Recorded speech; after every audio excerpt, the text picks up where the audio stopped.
Example 7.2, evaluate the integrals. First one, integration of sin x plus cos x into dx. Second one, integration of sin x into cot x plus 1 by sin cube x into dx அப்படின்னு கொடுத்துருக்காங்க. அப்போ first one, integration of sin x plus cos x into dx நம்ம first என்ன செய்யணும், split பண்ணி எழுதிக்கிறோம். எப்படி, integration of sin x into dx ப்ளஸுக்கு plus integration of cos x into dx அப்படின்னு கம்பைன் பண்ணி இப்படி எழுதிக்கிறோம். இந்த டிஎக்ஸை ஒவ்வொன்றுத்தையும் நம்ம ஸ்ப்ளிட் பண்ணி இப்படி எழுதிக்கிறோம். அதுக்கப்புறம் நம்ம இன்டகிரேஷன் பண்ண போகிறோம். அப்போ இன்டகிரேஷன் பண்ணும்போது ஒன்று நம்ம புரிஞ்சுக்கிறோம், இந்த இன்டகிரேஷன் சிம்பிள் வரக்கூடாது, இந்த டிஎக்ஸ் வரக்கூடாது. அதேமாரி இந்த இன்டகிரேஷன் சிம்பிள் வரக்கூடாது, இந்த டிஎக்ஸ் வரக்கூடாது. புரியுது இல்லைங்களா? இப்போது இந்த sin x நம்ம இன்டகிரேஷன் பண்ண போகிறோம். sin xக்கு ஃபார்முலா என்னன்னு பார்த்தோம்னா, integration of sin x into dx equal to minus cos x plus C. அதனால் இதுக்கு பதில் இன்டகிரேஷன் சிம்பிளும் இந்த dx வராமல் minus cos x plus C. அது ஃபஸ்ட்டு வரதுனால C1 போட்டுக்கிறோம், ஏன்னா இங்கே அடுத்தது C2ன்னு வரும் இல்லைங்களா? அதனால் அடுத்தது என்ன, C1 போட்டுட்டோம். அடுத்தது integration of uh cos x, integration of uh cos x என்னவா வரும், sin x ப்ளஸ் சி அப்படின்னு நம்மளை ஃபார்முலாவில் இருக்குது. அப்போ காஸ் எக்ஸுக்கு பதில் நம்ம அதை இன்டகிரேஷன் பண்ணி முடிச்சாச்சு. இன்டகிரேஷன் சிம்பிள் வரக்கூடாது, dx வரக்கூடாது. அதுக்கு என்ன இருக்குது, sin x இருக்குது. அந்த sin x போட்டுட்டு C2, ஏன்னா இங்கே சிசி போட்டோம்னா கன்ஃபியூஷன் ஆகிடும். C1 plus C2, C1 plus C2 is nothing but C அப்படின்னு நம்ம போட்டுக்கலாம். அதுதான் integration minus cos x plus இங்கே sin x ப்ளஸ் C1 C2 தான் நம்மளுக்கு சியாக போட்டுட்டோம்னா I equal to minus cos x plus sin x plus C அப்படின்ற ஆன்சர் நம்மளுக்கு கிடச்சிடும். புரியுது இல்லைங்களா?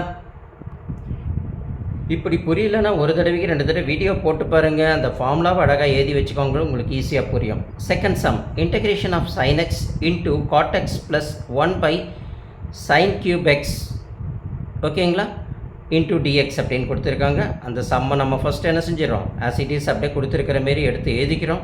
அதுக்கப்புறம் நம்ம என்ன செய்கிறோம், சிம்பிளிஃபை பண்ணுறோம். எப்படின்னா, integration of uh sin x, integration of uh sin x as it is இப்படியே போட்டுட்டு, புரியுதுங்களா, இந்த cot x plus 1 by sin cube x இந்த இது இருக்கிற சைனை மல்டிப்ளிகேஷன் பண்ணிக்கோங்க. sin x into cot x, sin x into cot xன்னு போட்டுக்கோங்க. ப்ளஸுக்கு அப்படியே ப்ளஸ் போட்டுக்கோங்க. இந்த 1 இன்ட்டு sin x ஆகிடும் by sin cube x into dx. புரிஞ்சது இல்லைங்களா? இந்த sin xை இப்போ போட்ட உடனே அடுத்தது dxை நம்ம இன்டகிரேட் பண்ணி கொண்டு வரணும். அப்போ integration of sin x into cot xை போட்டுட்டு என்ன செய்கிறோம், நம்ம இந்த dxை உள்ளே போட்டுக்கிறோம். அடுத்தது ப்ளஸுக்கு ப்ளஸ் போட்டுக்கிறோம், இன்டகிரேஷன் சைனை போட்டுக்கிறோம், sin x by sin cube x into dx அப்படின்னு நம்ம போட்டுடுறோம். புரியுது இல்லைங்களா? சரி, இப்போ எழுதுனதுக்கப்புறம் இந்த cot xன்னா உங்களுக்கு நம்ம ஆல்ரெடி 10th ஸ்டாண்டர்டில் படிச்சிருப்போம் ஏர்லியர் கிளாஸஸில். என்னது, cot x equals cos by sine அர்த்தம் இல்லைங்களா? அப்போ cot xை நம்ம எப்படி பிரிச்சுக்கலாம், sin பை காஸ்ன்னு பிரிச்சிடலாம் இல்லைங்களா? இதை நம்ம we simplified as a cos by sin அப்படின்னு நம்ம பிரிச்சிடறோம். பிரித்த உடனே இங்கே மல்டிப்ளிகேஷன் சைன் இருக்கிறதுனால இந்த sin x இந்த sin x கேன்சல் பண்ணால் மீதி என்ன இருக்கும், cos x மட்டும் இருக்கும். அப்போ cos x integration of cos x into dxன்னு எழுதிக்கிறோம். ப்ளஸ் இங்கே sin x போட்டுறோம்.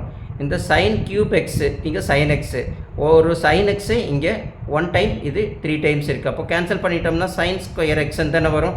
அதை தூக்கி நம்ம கீழே போட்டுக்கலாம் இல்லைங்களா? இப்படி நம்ம புரிஞ்சுக்கிறோம் முதல்ல, ஓகேங்களா? ஒரு சைனுக்கு 1 போயிடுச்சு, 3ல் 1 போயிடுச்சு, மீதி இங்கே 2 தான் இருக்கும். அந்த 2 தான் sin ஸ்கொயர் எக்ஸ் அப்படின்னு நம்ம போட்டுக்கிறோம். அதை தான் இங்கே கீழே எடுத்து எழுதியிருக்கோம். எப்படி, integration of 1 by sin square x into dx. இப்படி ஃபஸ்ட்டு நம்ம சிம்பிளிஃபை பண்ணிட்டு தான் அதுக்கப்புறம் நம்ம என்ன செய்கிறோம், சம்மை ப்ரொசீட் பண்ண போகணும். ஓகேங்களா? அப்போ தான் நம்மளுக்கு ஈஸியாக புரியும். அப்போ integration of cos x into dx plus integration of 1 by sin square x into டிஎக்ஸை integration of uh cos x into dx as it is அப்படியே போட்டுக்காங்க. ப்ளஸ் அதுக்கப்புறம் நம்ம திரும்பி என்ன செய்யணும், இதை சிம்பிளிஃபை பண்ண பார்க்கணும். 1 பை sin ஸ்கொயர் எக்ஸு அது எப்படி வரும், 1 பை சைனுனால கொசிக்கன் தான், அங்கே ஸ்கொயர் வரதுனால கொசிக்கன் ஸ்கொயர் எக்ஸு. அப்போ இதை எப்படி எதுனா 1 பை sin ஸ்கொயர் எக்ஸா கொசிக்கன் ஸ்கொயர் எக்ஸ் இன்ட்டு டிஎக்ஸ்ன்ட்டு அடுத்து சிம்பிளிஃபை பண்ணிடணும். புரியுது இல்லைங்களா? இப்போ பண்ணதுக்கப்புறம் நம்ம ஒன்று ஞாபகத்துக்கு வைக்கணும், இப்போ இன்டகிரேஷன் பண்ண போகிறோம். அப்போ இன்டகிரேஷன் சைன் வரலாம், இந்த டிஎக்ஸ் வரக்கூடாது. இந்த காஸ் எக்ஸை தான் சிம்பிளிஃபை பண்ணி என்னது sin x நம்ம எழுதிடுறோம். ஏன்னா ஃபார்முலா அப்படி தான் இருக்குது இல்லைங்களா? காஸ் எக்ஸ் இன்டெகிரேஷன் பண்ணும்போது என்னது அது சைன் எக்ஸாக மாறும். ப்ளஸ் சி அப்படின்னு நம்ம போட்டுக்கிறோம். ப்ளஸுக்கு ப்ளஸ் அப்படியே போட்டுக்கிறோம். Integration of minus cosecant square x into dx. அப்போ இன்டெகிரேஷன் சைன் வரக்கூடாது, டிஎக்ஸ் வரக்கூடாது. கொசிகன் ஸ்கொயரை இன்டெகிரேஷன் பண்ணும்போது நம்மளுக்கு என்ன ஆகிடும், மைனஸ் காட் எக்ஸ்ன்னு வரும். அது ஃபார்முலாவில் பாருங்கள், உங்களுக்கு ஈஸியாக வரும். அதுக்கப்புறம் ப்ளஸ் C2 அப்படின்னு நம்ம போட்டுக்கிறோம். அப்போ C1 C2 புரியுது இல்லைங்களா? இப்போது நம்ம இங்கே கொடுத்துருக்கிற இந்த இன்டெகிரேஷன் ஆஃப் காஸ் எக்ஸ் தான் நம்ம இன்டெகிரேஷன் பண்ணும்போது இன்டெகிரேஷன் சிம்பிளில் டிஎக்ஸ் வரக்கூடாதுன்னு நம்ம பார்த்தோம் இல்லைங்களா? அதை தான் இங்கே பாருங்கள், integration of cos x into dx என்ன வந்திருக்கு, சைன் எக்ஸ்ன்னு வந்திருக்கு. அப்போ சைன் எக்ஸ் போட்டுட்டோம், ப்ளஸ் C1 போட்டுட்டோம், ப்ளஸ்ஸை போட்டுட்டோம்.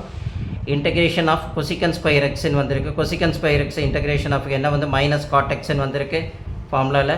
அதை மைனஸ் காட் எக்ஸ்ன்னு போட்டுட்டு ப்ளஸ் C2ன்னு போட்டுடுறோம்.